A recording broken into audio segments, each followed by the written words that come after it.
اعوذ باللہ من الشیطان اللعین الرجیم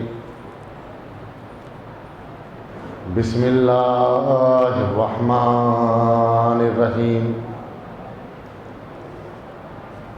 الحمد للہ الذی ہدانا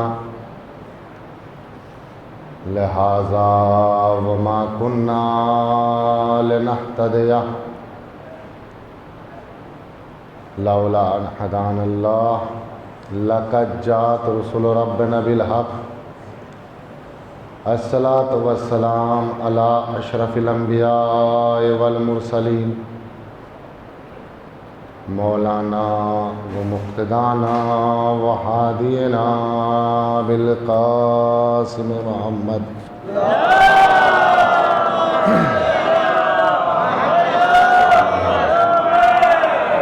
وآلہ الطیبین الطاہرین المعصومین المظلومین اما بعد فقد قال امام الصادق علیہ الصلاۃ والسلام بسم اللہ الرحمن الرحیم کانا امنا العباس نافذ البصیرہ صلوات پر محمد آل محمد.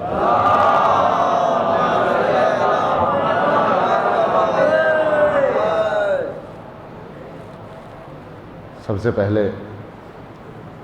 تو میں تمام اہل نقیب عالم کا شکر گزار ہوں کہ انہوں نے مجھے اس لائق سمجھا کہ میں دوبارہ آپ حضرات کی روبرو ہو سکوں،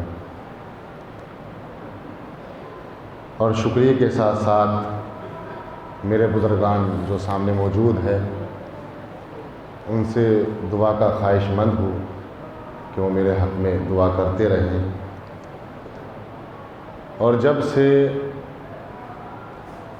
میری بات یہاں آنے کی ہوئی، یقین مانے میں پریشان تھا کہ کس موضوع اور کس کے تذکرے کو آپ کے سامنے پیش کیا جائے. اسی فکر میں اچانک ذہن میں آپ کے عزا خانوں کی تصویر آ گئی. میں نے دیکھا کہ ایک طرف امام حسین کا روضہ ہے، دوسری طرف جناب عباس کا روضہ ہے، اور درمیان میں جیسے ماں اپنے بچوں کی نگرانی کرتی ہے ویسے سیدہ کا روضہ ہے. یہ تصویر میرے ذہن کے سامنے آئی تو میں نے منتخب کیا کہ کیوں نہ بھائی کے روضے پر اس بھائی کا تذکرہ کیا جائے کہ جس نے کبھی اپنے بھائی کو بھائی نہ کہا. تو میں نے منتخب کیا کہ میں ذکر عباس کروں. کیوں؟ اس لیے کہ یہ ذکر وہ ہے جو نبیوں کو بھی پسند ہے اور اماموں کو بھی پسند ہے. جن کتابوں سے میں نے اس عنوان اور اس موضوع کو نبھانے کے لیے مدد حاصل کی، میں آج ان کتابوں کا نام بتا دیتا ہوں تاکہ روز مجھے کسی بات کا حوالہ دینے کی ضرورت نہ پڑے. سب سے پہلے کتاب خصائص العباسیہ، 3 جلدوں میں کتاب ہے، عربی زبان میں لکھی ہوئی ہے. دوسری کتاب چہرہ درخشاں، جناب عباس کی پوری زندگی کو اس کتاب میں نقل کیا گیا ہے، اور یہ کتاب فارسی زبان میں ہے. تیسری کتاب العباس، آیت اللہ باقر القرشی شریف نے لکھا ہے، عربی زبان میں یہ کتاب ہے. چوتھی کتاب کتاب ام البنین.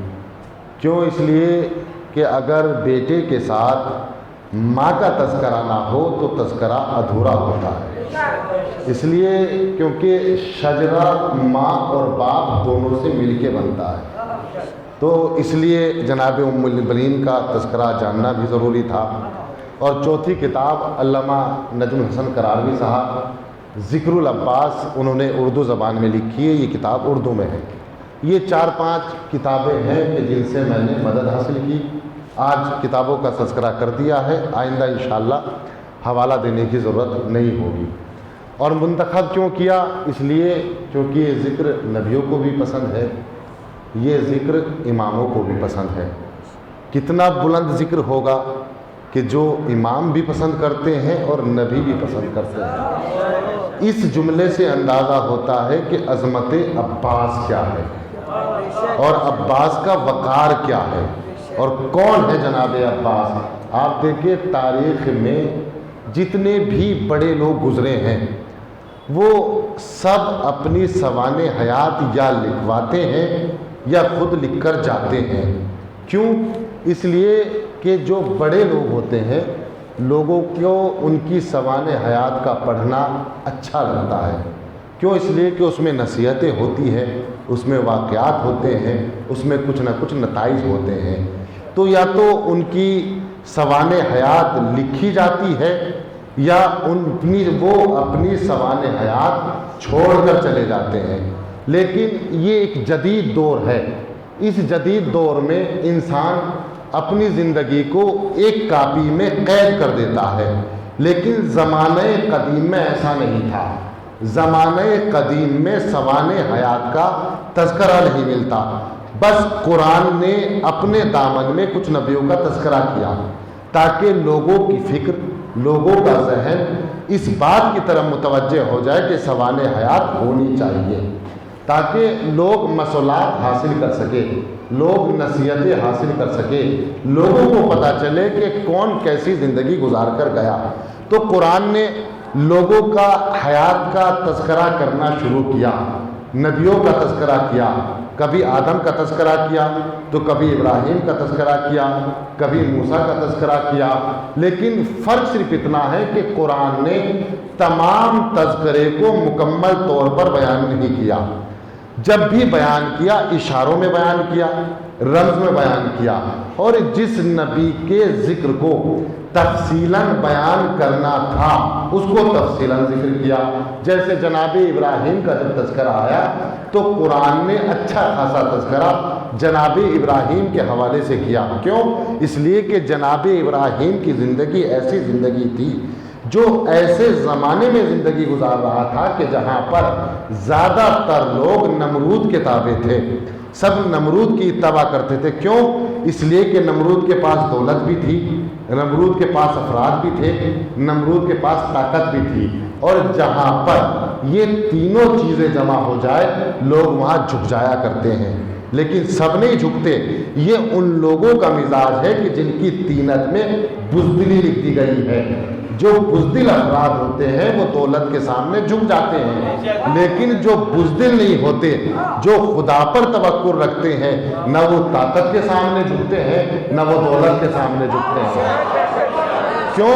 اس لیے کہ ان کا اطمینان، ان کا یقین اللہ پر ہوتا ہے، اور جس کا یقین اللہ پر ہو وہ کسی کے سامنے جھکتا نہیں ہے، وہ کسی کے سامنے نہیں جھکتا۔ تو اللہ نے رمزی طور پر نبیوں کا تذکرہ کرنا شروع کیا۔ جب ابراہیم کا تذکرہ کیا، توجہ رکھیے گا، مجھے بیان جناب عباس کرنا ہے۔ عباس کو بیان کرنے کے لیے مقدماً مجھے یہ چیزیں بتانی پڑے گی، اس لیے کہ موضوع بڑا حساس ہے اور ایسا موضوع ہے کہ کبھی کبھی فضائل میں آنسو جاری ہو جائیں گے۔ ضروری نہیں ہے کہ ہر موضوع ایسا ہو کہ جس کو داد و سخن سے نوازا جائے، موضوع اچھا ہو چاہے کیسا بھی ہو۔ تو جناب ابراہیم کے تذکرے کو اللہ نے قرآن میں نقل کیا، اور تاریخ نے لکھا کہ جب نمرود نے آگ لگائی، اور آگ کا عالم یہ تھا کہ اگر پرندہ گزرتا تھا تو اس کے پر و بال جل جایا کرتے تھے۔ چاہ کیا رہا تھا کہ خدا کے نمائندے کو، جس نے خدا کے سامنے سر جھکایا ہے، وہ میرے سامنے سر جھکا لے۔ لیکن وہ نہیں جانتا تھا کہ جس کا سر خدا کے سامنے جھک جائے اس کا سر لوگوں کے سامنے نہیں جھکتا۔ صلوات کریں محمد آل محمد پر۔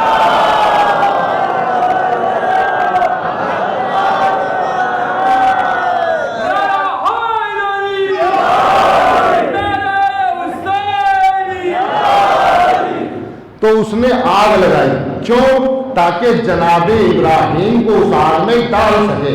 آگ کا عالم کیا ہے؟ عالم یہ ہے کہ اگر پرندہ اوپر سے گزر جائے تو پر جل جائے۔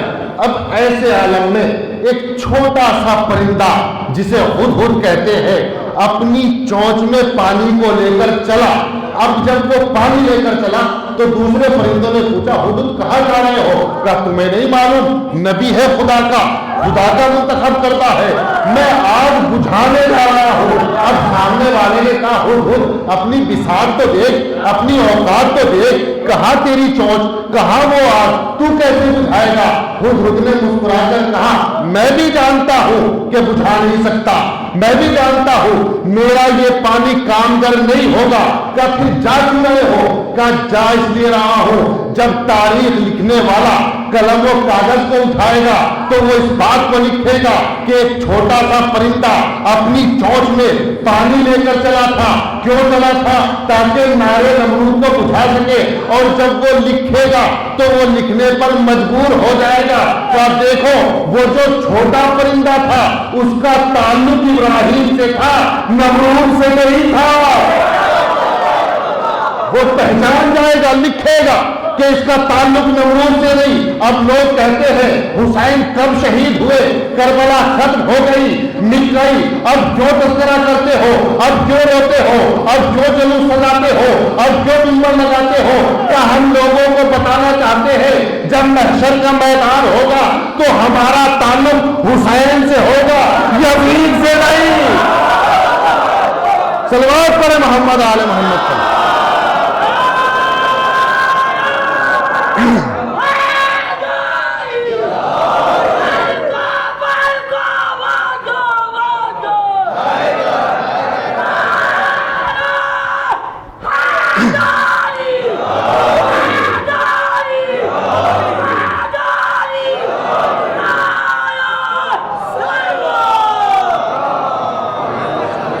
تو قرآن میں سب کا تذکرہ کیا، کسی کا مفصلاً تذکرہ کیا، کسی کا رمضان تذکرہ کیا، نبیوں کا تذکرہ کیا تاکہ ذہن انسانی سوانح حیات کی طرف متوجہ ہو سکے۔ سوانح حیات سمجھ رہے ہیں نا کسے کہتے ہیں؟ یعنی انسان کی زندگی جب سے وہ پیدا ہوا ہے اور جب تک مرا ہے اس کی تمام چیزوں کو لکھ دینا سوانح حیات کہلاتا ہے، سوانح حیات کہلاتا ہے، تاکہ لوگ متوجہ ہو سکے کہ سوانح حیات لکھی جانی چاہیے۔ اور قرآن نے سب سے بڑا عجیب کام یہ کیا کہ قرآن نے سوانح حیات کے ساتھ ساتھ تجزیہ حیات کیا، حیات کا تجزیہ کر دیا۔ اور جب حیات کا تجزیہ کیا تو پتہ یہ چلا یہ جو قرآن نے آدم کا تذکرہ کیا، یہ جو قرآن نے نوح کا تذکرہ کیا، یہ جو قرآن نے ابراہیم کا تذکرہ کیا، تو اس تذکرے نے بتایا کہ ابراہیم کو تنہا نبی نہ سمجھ لینا، موسیٰ کو تنہا نبی نہ سمجھ لینا، بلکہ یہ انسانی صفات کا مرکہ ہے، یہ انسانی صفات کا مرکہ ہے، سب کا تذکرہ کیا۔ لیکن عجیب بات یہ ہے کچھ شخصیتیں ایسی ہیں کہ جو اپنے دور میں نبیوں کے باوجود خود لائق شناخت بن گئے۔ توجہ ہے نا آپ لوگوں کی؟ بھائی کچھ لوگ ایسے ہیں کہ جو نبی بھی نہیں ہے، امام بھی نہیں ہے، لیکن اس قابل بن گئے کہ قرآن نے ان کا تذکرہ کیا۔ اب اندازہ لگائے وہ کتنے بلند ہو گئے کہ نہ نبی ہے نہ امام ہے، اور اس کے باوجود بھی قرآن نے ان کا تذکرہ کیا۔ کہا کون ہے وہ؟ کہا آئیے دیکھیے جناب لقمان۔ کون ہے جناب لقمان؟ کہا جناب لقمان نہ نبی ہے نہ امام ہے نہ خدا کا برگزیدہ ہے نہ کوئی عہدہ ہے، اور تعریف کیا ہے جناب لقمان کی؟ قرآن کہتا ہے لقد آتینا لقمان الحکمہ، ہم نے لقمان کو حکمت عطا کی۔ کون کہہ رہا ہے؟ اللہ کہہ رہا ہے کہ ہم نے لقمان کو حکمت عطا کی۔ اور لقمان کون ہے؟ کہا لقمان نہ نبی ہے، لقمان نہ امام ہے، لقمان کو نہ اللہ نے چنایا ہے۔ صلی اللہ محمد علیہ وسلم۔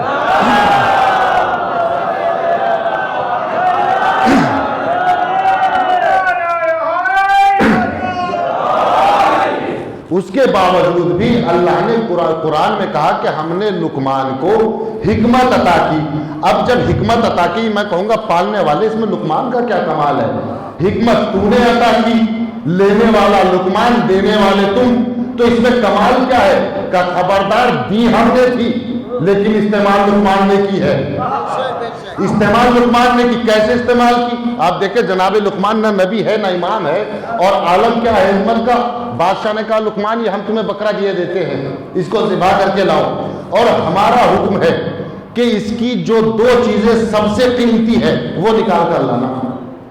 جناب لقمان گئے، بکرے کو ذبح کیا، اس کی زبان کو لیا، اس کے دل کو لیا، بادشاہ کے سامنے پیش کر دیا۔ بادشاہ نے کہا کیا اس کے جسم میں اس سے قیمتی کوئی چیز نہیں تھی؟ کہا نہیں، یہ سب سے قیمتی چیز تھی۔ پھر جناب لقمان کو دوسرا بکرا دیا، اور دینے کے بعد کہا جاؤ اس کو بھی ذبح کرو، اس کے جسم میں جو سب سے بدترین چیز ہے وہ نکال کر لاؤ۔ اب جناب لقمان نے بکرے کو ذبح کیا، پھر زبان اٹھائی، پھر دل اٹھایا، اور اٹھانے کے بعد بادشاہ کو دیا، یہ لیجئے۔ اب بادشاہ نے کہا عجیب بات ہے، جب ہم نے کہا سب سے اچھی چیز نکال کر لاؤ تب بھی زبان اور دل نکال کر لائے، جب ہم نے کہا سب سے بری چیز نکال کر لاؤ تب بھی زبان اور دل نکال کر لائے، وجہ کیا ہے؟ لقمان نے کہا بادشاہ سلامت، یہ دو چیز وہ ہے جو انسان کو برا بھی بنا دیتی ہے، انسان کو اچھا بھی بنا دیتی ہے۔ اگر زبان اچھی ہو تو انسان اچھا ہو جاتا ہے، زبان بری ہو تو انسان برا ہو جاتا ہے۔ تو یہ حکمت ہے جناب لقمان کی۔ کیا کہا اللہ نے؟ ہم نے تمہیں حکمت عطا کی، پالنے والے دینے والا تو، لینے والا لقمان کا نہیں، تنہا حکمت عطا نہیں کی، ہم نے لقمان کے پاس فرشتوں کو بھیجا۔ توجہ چاہتا ہوں عزیزان گرامی، کیا کہا اللہ نے؟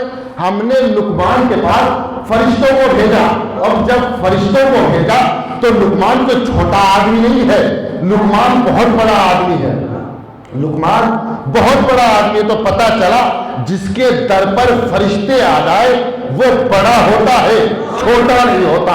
توجہ ہے نا آپ لوگوں کی؟ کیا کہا اللہ نے؟ ہم نے جناب لقمان کے دروازے پر، جناب لقمان کے گھر میں فرشتوں کو بھیجا، اور جب فرشتوں کو بھیجا تو جناب لقمان بڑے ہو گئے، جناب لقمان بڑے ہو گئے۔ کیوں؟ اس لیے کہ فرشتے آئے۔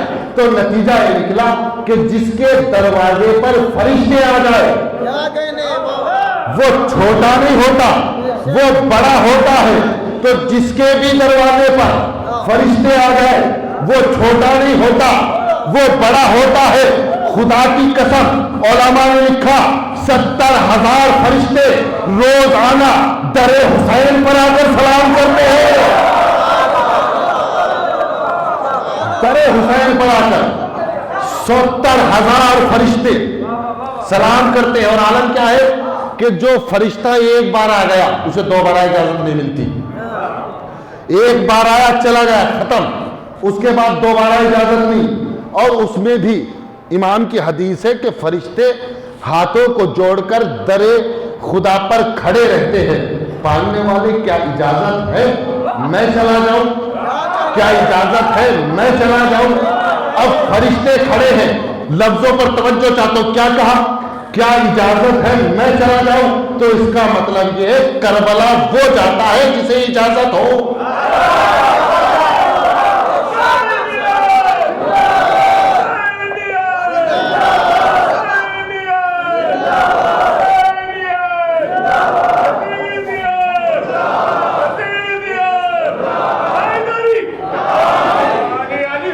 تو جس کو اجازت ہو وہ کربلا جاتا ہے، اور جس کو اجازت نہ ہو وہ کربلا نہیں جاتا۔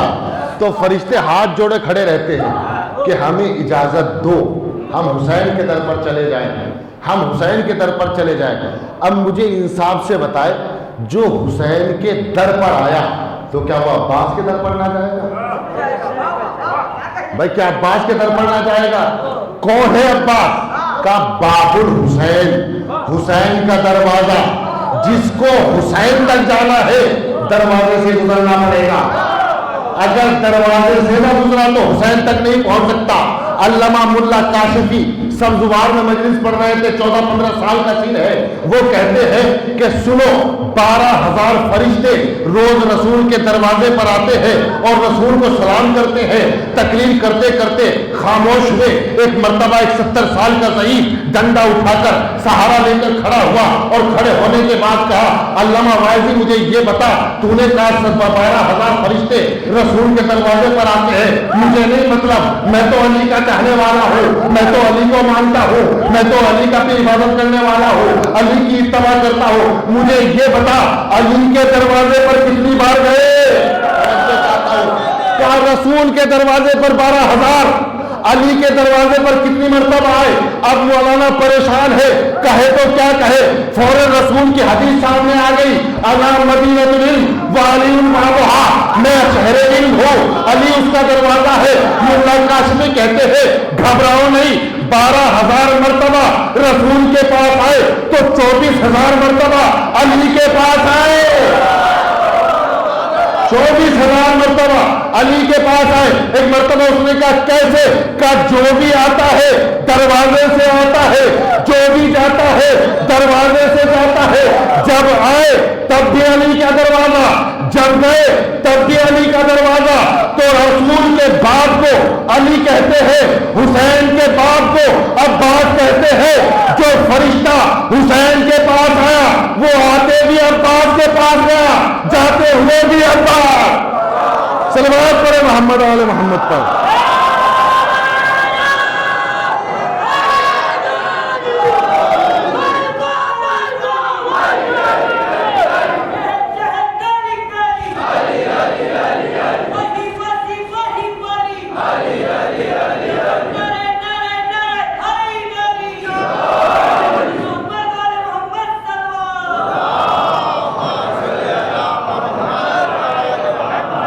جو حسین کے پاس آئے گا اس کے لیے ضروری ہے وہ پہلے عباس کے پاس آئے گا، عباس کے پاس سے گزرے گا تب حسین کے دروازے تک پہنچے گا۔ یا لفظوں کو بدل کر کہوں، جس طرح حسین تک آنے کے لیے خدا کے اذن کی ضرورت ہے، ویسے ہی داخل ہونے کے لیے عباس کی اجازت کی ضرورت ہے۔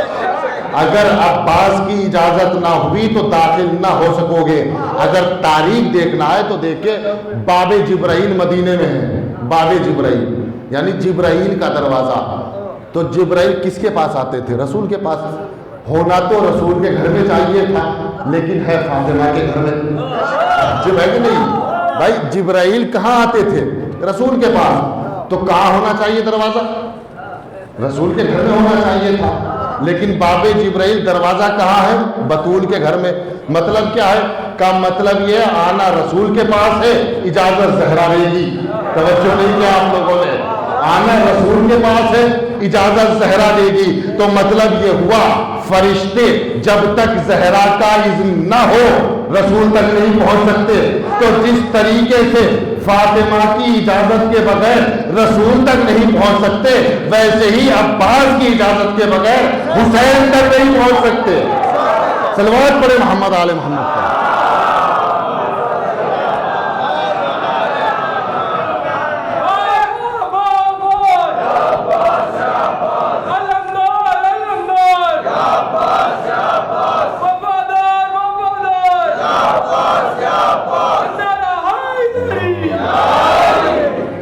حسین تک پہنچنے کے لیے عباس کی اجازت ضروری ہے۔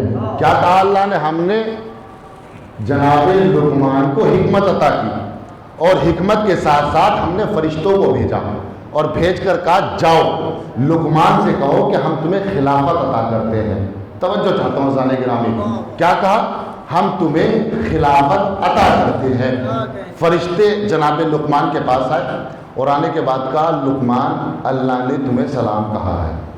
بڑی بات ہے، نبی ہے نہ امام ہے۔ کیا کہا؟ اللہ نے تمہیں سلام کہا ہے۔ اب سلام کا جواب دیا، پھر کہا لقمان اللہ نے یہ خلافت پیش کی ہے، اللہ تمہیں خلیفہ بنانا چاہتا ہے۔ اب لقمان کہتے ہیں، توجہ چاہتا ہوں زانے گرامی، کیا کہا لقمان نے؟ کہا جبرائیل یہ بتا یہ جو عہدہ ہے، یہ جو خلافت ہے، آیا اس کو قبول کرنے میں مجبور ہوں یا مختار ہوں؟ اب کیونکہ لقمان ہے، حکمت مل چکی ہے، حکمت آنا سوال کیا، یہ بتا کہ اس عہدے کو قبول کرنے کے لیے میں مجبور ہوں یا مختار ہوں؟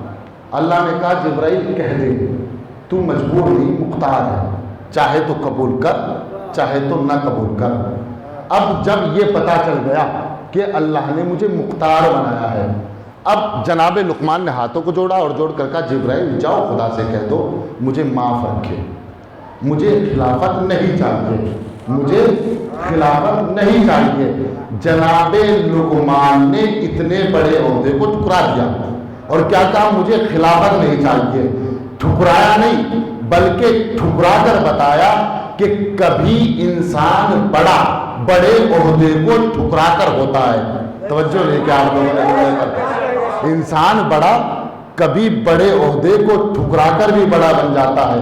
تنہا بڑے عہدے کو قبول کر لینا بڑا نہیں ہے, اسے ٹھکرا دینا بھی بڑا بنا دیتا ہے. کیا کہا جناب لقمان نے؟ مجھے خلافت نہیں چاہیے. کیوں؟ تاکہ لوگوں کو پتا چل جائے کہ عہدے کو ٹھکرا کر بھی بڑا بن جاتا ہے. توجہ کیجئے گا جملے پر, بڑے عہدے کو ٹھکرا کر بھی بڑا بن جاتا ہے. اب میرا سوال ہے آپ لوگوں سے, کائنات میں کیا اس سے بڑا کوئی ہوتا ہے کہ کوئی کسی کو علی کا بیٹا کہے؟ توجہ چاہتا ہوں آپ لوگوں کی. کیا ہے اس سے بڑا عہدہ کہ جو علی کے بیٹے ہونے سے بڑا عہدہ ہو؟ کائنات میں کوئی اتنا بڑا عہدہ نہیں جو اس سے بڑا ہو. لیکن فخر عظمت عباس بیٹا علی کا ہے, عہدے کو ٹھکرایا, کہلایا غلام حسین, کہلایا غلام حسین, اور بڑے عہدے کو ٹھکرا کر اتنا بڑا بن گیا کہ بڑے کے ہوتے ہوئے خود اپنی شناخت بنا لی, خود اپنی شناخت بنا لی. ان میں ماہرین جاننے والے کہتے ہیں کہ کوئی درخت اگر بہت سائے دار ہو تو اس کے سائے میں کوئی دوسرا درخت پنپتا نہیں ہے, بڑا نہیں ہوتا. کیوں؟ اس لیے کہ اس کے سائے میں چھپ جاتا ہے, ختم ہو جاتا ہے, مٹ جاتا ہے. تو پتا چلا اگر شخصیت بڑی ہو تو چھوٹی شخصیت کی کوئی شناخت نہیں ہوتی. اب درخت کون سا ہے؟ درخت ہے حسین, اور اس حسین کے سائے میں عباس اتنے بڑے سائے دار درخت کے ہوتے ہوئے اپنی شناخت ایسی بنائی, کسی نے کمرے بنی ہاشم کہا تو کسی نے ابو الفضل. صلوات پڑھے محمد آل محمد.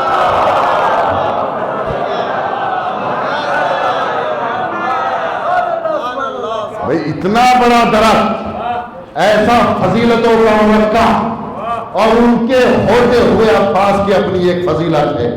کیا تھا؟ قمر بنی ہاشم, یہ ہاشم کا چاند ہے. ابو الفضل العباس, یہ فضیلتوں کا باپ ہے. دو ترجمے کیے لوگوں نے, کوئی کہتا ہے فضیلتوں کا باپ, کوئی کہتا ہے نہیں یہ فضل و کرم کرنے والا ہے, کوئی کہتا ہے نہیں یہ وہ ہے کہ جس کی طرف تمام فضیلتیں رجوع کرتی ہے. یعنی کائنات میں جتنی بھی فضیلتیں ہیں وہ سب کی سب عباس کی طرف رجوع کرتی ہے. اسے کہتے ہیں ابو الفضل. ابو الفضل کا نہیں فضل کا باپ بیٹا, کیونکہ جناب عباس کے بیٹے کا ایک نام فضل تھا, اب فضل ہونے کی بنا پر ابو الفضل ہو گیا. نہیں ایسا نہیں ہے کہ بیٹے کی بنا پر تھا, نہیں, عطا و خیرات کی بنا پر تھا, اسی لیے ابو الفضل کہا گیا.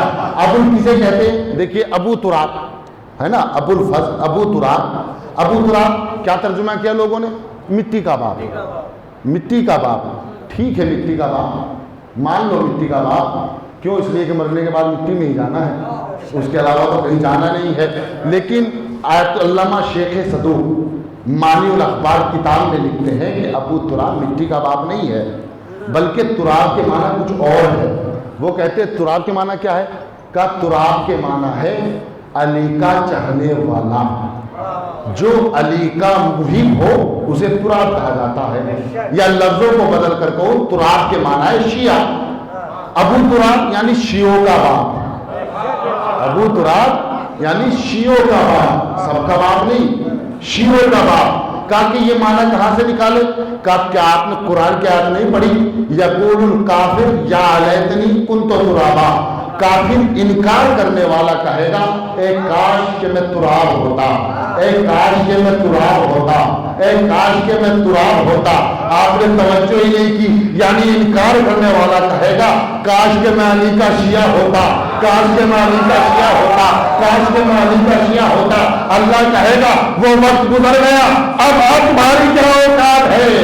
سرور پر محمد آل محمد پر.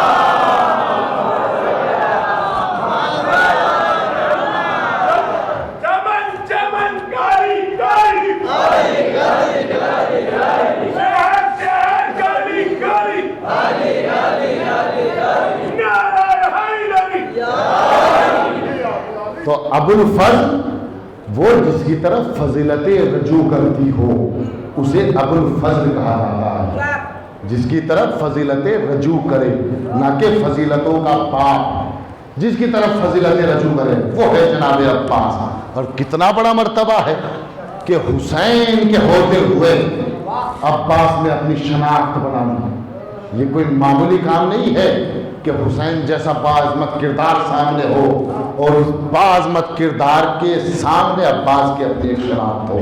اور کیوں نہ شناخت ہو کہ جس کی ماں بھی ایسے خاندان سے تعلق رکھتی ہو کہ جس نے کبھی اہل بیت کے سامنے تلوار نہ چلائی ہو۔ جناب ام البنین کسے کہتے ہیں؟ ام البنین وقت ہو چکا ہے، بس 2-3 جملے۔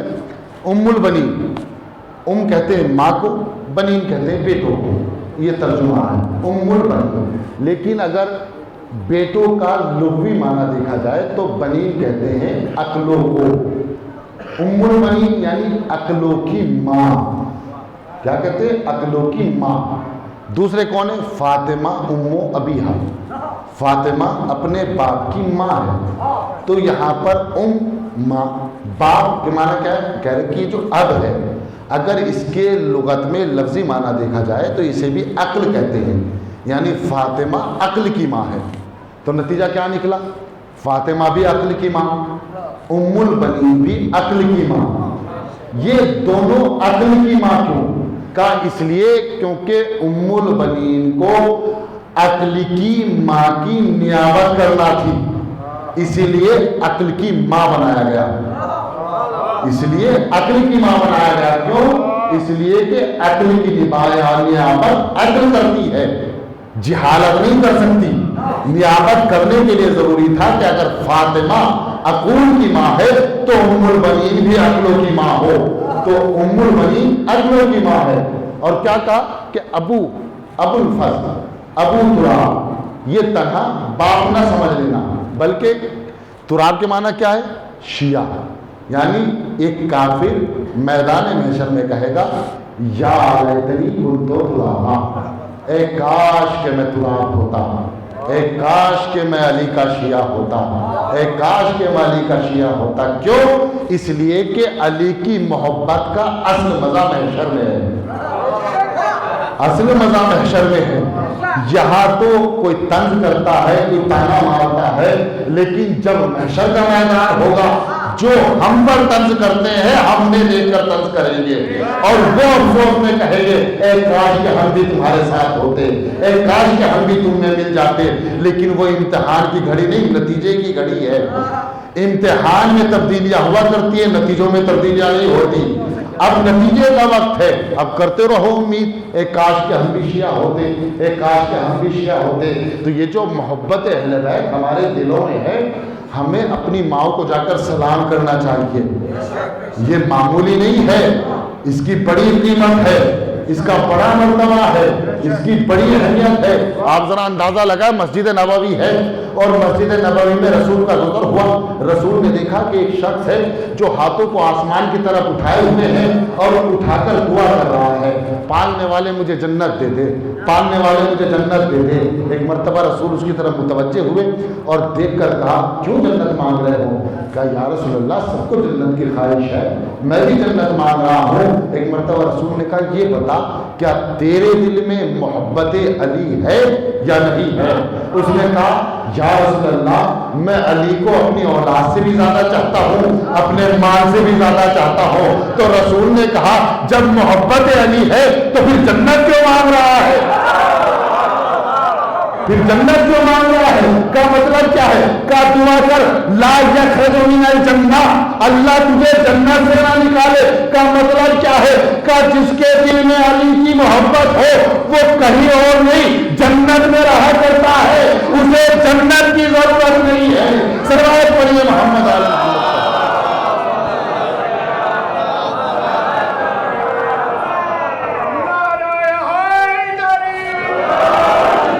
اسے جنت کی ضرورت نہیں ہے۔ علی کی محبت سے بڑی جنت کیا ہو سکتی ہے؟ یہ ایسی محبت ہے جس کی کوئی قیمت نہیں ہے۔ ایک شخص رسول کے پاس آیا اور ان کے بعد کہا یا رسول اللہ بڑا مفلس ہوں، بڑا غریب ہوں، کھانے کے لیے نہیں ہے، بھوکا مر رہا ہوں۔ ایک مرتبہ رسول نے مسکرا کر کہا کہ علی سے محبت نہیں کرتے؟ کہا محبت تو کرتا ہوں۔ کہا پھر بھوکے کیوں ہو؟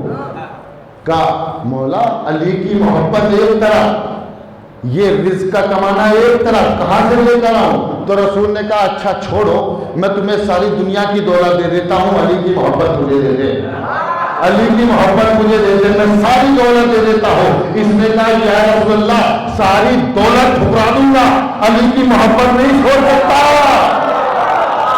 محبت علی نہیں چھوڑ سکتا۔ تو پتا چلا ساری دنیا کی دولت الگ ہے، علی کی محبت کی دولت الگ ہے۔ اس دولت کی کوئی قیمت نہیں اور اس کی قیمت کوئی ادا بھی نہیں کر سکتا۔ یہ ایسی دولت ہے جو کبھی ختم نہیں ہوتی۔ صلوات پڑھیں محمد آل محمد پر۔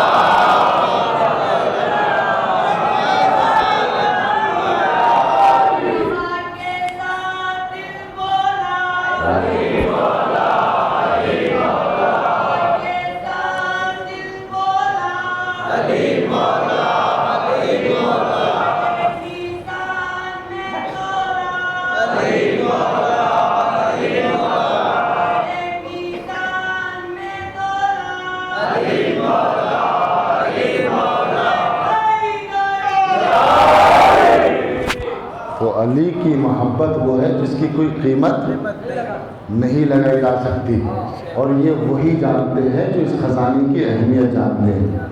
اور جس کو اس خزانے کی اہمیت نہ ہو، اگر ہیرا جا کر کسی پان کی دکان پر بیچا جائے تو 10 روپے کی قیمت لگائے گا، اس لیے کہ اس کو پتہ نہیں ہے کہ ہیرے کی قیمت کیا ہے۔ لیکن اگر اس ہیرے کو کسی جوہری کے پاس لے جایا جائے تو وہ اس کی قیمت جانتا ہے۔ محبت علی اگر ملاؤں کے پاس لے جاؤ گے تو دشمنی کی نظر ہو جائے گی۔ اگر اس کی اہمیت جاننا ہے تو خدا کے پاس جانا پڑے گا کہ اس کی اہمیت کیا ہے اور اس کا مرتبہ کیا ہے۔ آج چاند رات ہو چکی ہے، وقت ہو چکا ہے، دامن وقت میں گنجائش نہیں ہے۔ آپ لوگ سب یہاں جمع ہوئے ہیں تاکہ شہزادی کو اس کے لال پورے کا پرسہ دے سکے۔ خدا کی قسم یہ مجلس عزا، یہ فرش عزا کس کا کیا قبول ہو جائے کچھ اندازہ نہیں ہے، کوئی اندازہ نہیں لگایا جا سکتا۔ مولانا تھے ایک آیت اللہ کوثری نام ہے ان کا، بڑے خطیب تھے ایران میں، اتنی مجلسیں پڑھا کرتے تھے کہ انہیں یاد بھی نہیں رہتا تھا کہ میں نے کتنی مجلسیں پڑھی ہیں۔ آیت اللہ کوثری عاشور کے دن مجلسیں پڑھ کر آ رہے تھے، رات کا تقریباً 1 یا 2 بجے تھے۔ جیسے ہی گاڑی سے اترے تو ایک چھوٹا سا بچہ آیا اور آنے کے بعد مولانا کی ردا پکڑ کر ہلائی اور ہلانے کے بعد کہا کہ ایک چھوٹی سی مجلس ہماری بھی پڑھ دیجیے۔ آپ اندازہ لگائیں کہ کس طریقے سے عزا کا اہتمام کیا جاتا ہے۔ وہ کہتا ہے کہ ایک چھوٹی سی مجلس اگر ممکن ہو تو ہماری بھی پڑھ دیجیے۔ علامہ کوثری کہتے ہیں میں تھکا ہوا ہوں، صبح سے 10 مجلسیں پڑھ چکا ہوں، تم کسی اور سے مجلس پڑھوا لو۔ بچوں نے کہا کہ زیادہ مجمع نہیں ہے، ہم 4 یا 5 بچے ہیں، ہم نے مل کر فرش عزا بچھائی ہے، اگر ممکن ہو تو 2 منٹ کے مسائل بھی پڑھ دیجیے۔ اب وہ کہتے ہیں کہ جب بچوں کا اصرار بڑھا تو علامہ کوثری مجلس پڑھنے کے لیے گئے، مجلس پڑھی، پڑھنے کے بعد ممبر سے اترے، بچوں نے ایک پیالے میں تبرک کی شکل میں چائے پیش کی کہ یہ تبرک ہے، آپ اس کو نوش فرما لیجیے۔ علامہ کوثری کہتے ہیں کہ جب چائے میرے ہاتھ میں آئی اور میں نے چائے کو پیا تو چائے ٹھنڈی تھی، میں نے ایک گھونٹ پیا اور اس کے بعد چائے کو رکھ دیا۔ رکھنے کے بعد میں اپنے گھر آ گیا، گھر آ کر جیسے ہی میں سویا تو ایک مرتبہ شہزادی خان میں آئی اور آنے کے بعد کہا علامہ کوثری یہ بتا آج تو نے کتنی مجلسیں پڑھی؟ اللہ اکبر۔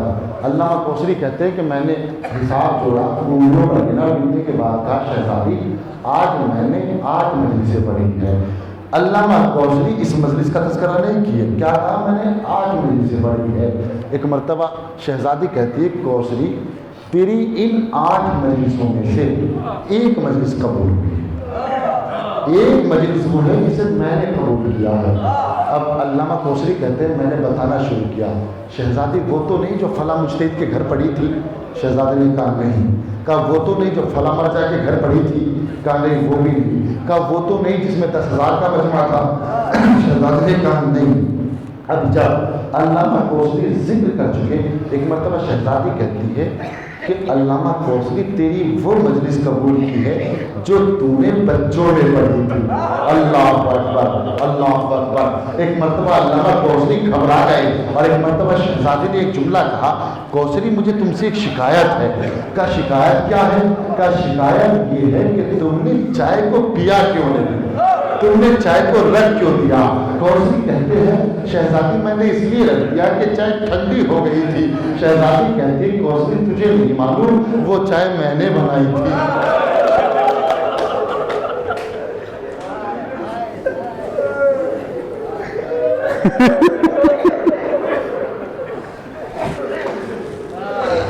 کوثری وہ چائے میں نے اپنے ہاتھوں سے بنائی تھی, تم نے اس چائے کو چھوڑ دیا. اب اندازہ لگائے کہ شہزادی کیسے فرزند کا اہتمام کرتی ہے. آپ رو رہے ہیں, آپ کے آنکھوں میں آنسو آ گئے, لیکن خدا کی قسم مجھے انصاف سے بتائیں آپ میں سے کون ایسا ہے جو بہت دور سے آیا ہو؟ سب کے گھر قریب ہے, سب اپنے گھر سے اٹھے اور آ گئے, لیکن اندازہ لگائے شہزادی کہاں سے آتی ہے, کہاں سے آتی ہے تاکہ تمہارے آنسوؤں کو لے سکے. یہ تصور کا مقام ہے, کتنی دور سے اپنی قبر کو چھوڑ کر آتی ہے. آج محرم کی چاند رات ہے, آپ لوگوں نے بھی چاند دیکھا, میں نے بھی چاند دیکھا, لیکن ذرا اندازہ لگائے کیا اس شہزادی نے ایسے چاند دیکھا ہوگا جیسے ہم نے چاند دیکھا ہے؟ کیا اہل بیت نے ایسے چاند دیکھا ہوگا جیسے ہم نے چاند دیکھا ہے؟ تاریخ کہتی ہے کہ ایک شخص امام صادق کے پاس آیا اور آنے کے بعد کہتے ہیں مولا 10 محرم 10 دن کے بعد ہے, آپ چاند رات سے کیوں رونا شروع کر دیتے ہو, آپ کے آنکھوں سے خون کے آنسو جاری ہوتے ہیں؟ تو امام صادق کھڑے ہو جاتے ہیں اور کھڑے ہو کر کہتے ہیں تجھے نہیں معلوم جب محرم کا چاند نمودار ہوتا ہے تو فرشتے حسین کا کرتا لے کر زمین پر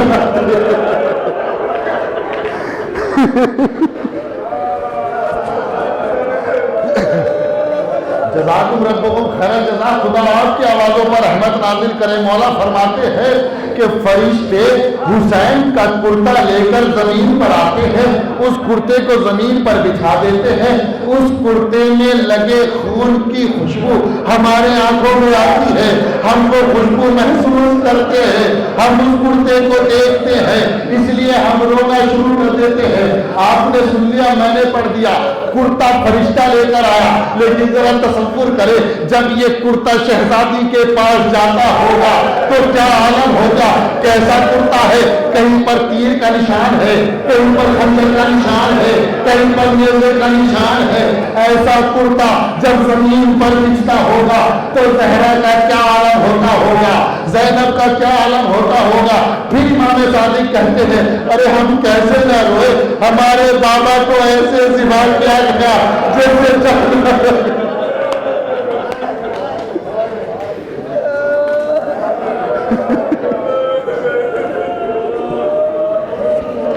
ہمارے بابا کو ایسے ذبح کیا گیا جیسے جانور کو ذبح کیا جاتا ہے. قیامت ہو گئی عزیزوں. ایک مرتبہ سائل کہتا ہے مولا ہم نے تو دیکھا ہے مدینے میں جب جانوروں کو ذبح کیا جاتا ہے تو انہیں پانی پلا دیا جاتا ہے. ہائے میرا غریب, جب ذبح کیا گیا تو کوئی پانی نہیں. ہو گیا چاند نمودار, دیکھ لیا آپ نے چاند, لیکن خدا کی قسم جب یہ چاند زینب نے دیکھا, ایک مرتبہ زینب نے اکبر کو اپنے قریب بلایا اور بلانے کے بعد ہاتھوں کو دعا کے لیے اٹھایا, پالنے والے اکبر تیرے حوالے, پالنے والے میرا اکبر سلامت رہے. سنو بس آخری جملے. اہل بیت کا دستور تھا کہ جب بھی چاند دیکھا کرتے تھے تو چھوٹے چھوٹے بچے بڑوں کے پاس آتے تھے اور آنے کے بعد کہتے تھے مامو جان سلام, چاند نمودار ہو گیا. بابا جان سلام, چاند نمودار ہو گیا. چچا جان سلام, چاند نمودار ہو گیا. سب آ کر سلام کرتے تھے. بڑوں کا فریضہ یہ تھا کہ وہ بچوں کو دعائیں دیا کرتے تھے, تم سلامت رہو, تمہارے بابا سلامت رہے, تمہاری ماں سلامت رہے, تمہارے بھائی سلامت رہے. بچے سلام کرتے تھے، دعائیں لیتے تھے، واپس چلے جاتے تھے۔ تاریخ نے لکھا جب رجب کا چاند نمودار ہوا، رجب میں چاند دیکھنے کے بعد بچے بزرگوں کے پاس آئے، بزرگوں نے دعا دی، بچے واپس چلے گئے، قافلہ رجب میں نکلا۔ اب جب نکلا تو مدینے میں بس 3 افراد تھے، ایک سغرا تھی، ایک ام سلمہ تھی اور ایک ام المنین تھی۔ اب دستور یہ ہے کہ شعبان کا چاند نمودار ہوا، سغرا نے چاند دیکھا، ام سلمہ کے پاس آئی، ام المنین کے پاس آئی، نانی سلمہ سلام، دادی ام المنین سلام۔ دادی نے کہا تم بھی سلامت رہو، تمہارے بابا بھی سلامت رہے، تمہارے بھائی بھی سلامت رہے۔ سغرا آئی، دعا لے کر چلی گئی۔ شعبان آیا، رمضان آیا، شوال آیا، ذیقعدہ، ذوالحجہ، لیکن جیسے ہی محرم کا چاند نمودار ہوا، سغرا نے معمول کے اعتبار سے محرم کا چاند دیکھا اور چاند دیکھنے کے بعد ایک مرتبہ گھر میں آئی، آنے کے بعد کہا نانی سلمہ سلام، دادی ام المنین سلام۔ اب سلام تو کر دیا لیکن نہ ام سلمہ نے دعائیں دی نہ ام المنین نے دعائیں دی۔ اب جب دعا نہ ملی، سغرا نے ہاتھوں کو جوڑا اور جوڑنے کے بعد کہا نانی سلمہ کیا آج دعا نہ دو گی؟ دادی ام المنین کیا آج دعا نہ دو گی؟ ایک مرتبہ ام سلمہ نے ایک شیشی کو اٹھایا اور اٹھانے کے بعد کہا اے سغرا میں تمہیں کیسے دعا دوں؟ ارے حسین کربلا کا بیٹا۔